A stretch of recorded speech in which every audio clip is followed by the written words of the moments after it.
Let me guess. You've got Facebook albums full of photos. You have photos on your computer desktop, on your mobile phone, on your bedroom wall. You see photos in magazines and newspapers on the sides of buses, and of course in your family albums. We take photos for granted in a major way. But creating a picture that looked exactly like the person or thing that you were photographing wasn't always obvious. In fact, in the past, it was a big mystery. How could you, in essence, take your reflection in the mirror and freeze it in there? In the 9th century, the Arab scientist Al-Hazen had come up with the idea of using the camera obscura, which was literally a dark room or box with a single small hole in one side that let light through. This would project the image outside into the wall inside. During the Renaissance, artists like Leonardo da Vinci used this method to introduce 3D scenes onto a flat plane so that they could copy things like perspective more easily. In 1724, Johann Heinrich Schultz discovered that exposing certain silver compounds to light altered their appearance and left marks wherever the light touched. Essentially, Schultz found a way to record the images that Alhazen was able to project. But only for a little while. Schultz's images disappeared soon after he had made them. It wasn't until 1839 that people figured out how to project images into light-sensitive surfaces that would retain the image after exposure.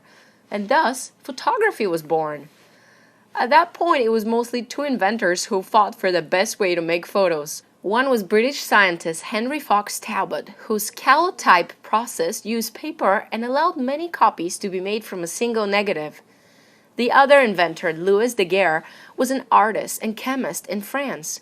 He developed something called a daguerreotype, which used a silvered plate and which produced a sharper image. But the daguerreotype could only make positive images, so copies had to be made by taking another photo. In the end, the daguerreotype won out as the first commercially successful photographic process, mostly because the government made it freely available to the public. So now that photography was available, getting a picture of yourself would be a snap, right? Well, not exactly. This process still required a whole darkroom at the location of the photograph, which was a big hassle. Picture the early photographers lugging enormous trailers with all their equipment wherever they wanted to take a picture. Not only that, but the early processes had extremely long exposure times. To get a good photo, you would have to stand perfectly still for up to 2 minutes. This led to the development of inventions like the head holder, a wire frame that would hide behind you while supporting your head. It's also why you don't see people smiling in early photographs. It's not that life was that bad. It was just hard to keep a steady grin for more than a few seconds, so people opted for a straight face look. And then George Eastman came along. Eastman believed that everyone should have access to photography, and he spent many late nights mixing chemicals in his mother's kitchen to try to achieve a dry plate photographic process. This would allow exposed negatives to be stored and developed later at a more convenient place, instead of carting those dark rooms necessary for wet plates around.